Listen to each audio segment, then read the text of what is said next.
Hey guys, welcome. So is your PS4 controller's R2 button not responding or stuck?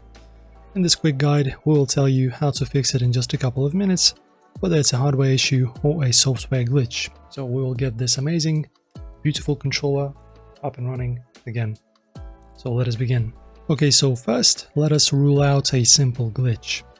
Flip the controller over and look for a small reset hole near the L2 or R2 buttons. Use a toothpick or pin to press and hold the button inside for 5 seconds. Alright, so you just flip it over and just press on it, and there's going to be a button that you can press. And then reconnect it to your PS4 or PC, of course, and then see if it works or not. And of course, do the same with the R2 as well.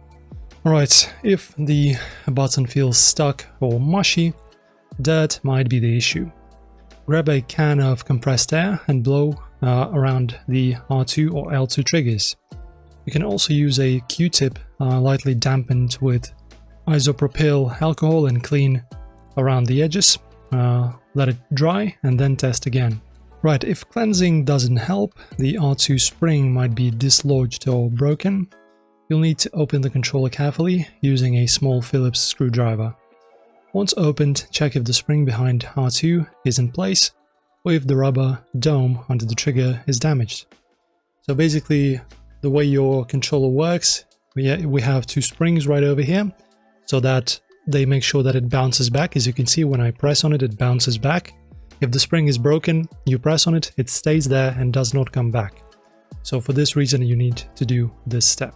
Also, alternatively, you can order a replacement R2 trigger or L2 trigger or spring online. They're cheap and easy to swap.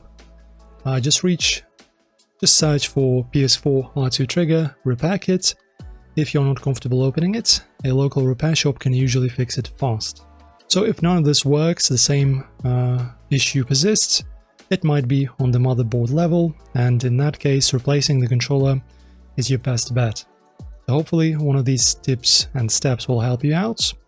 Hit like if this fixed, any of the steps fixed your R2 button, and subscribe for more fast PS4 controller fixes and gaming tutorials. See you very soon.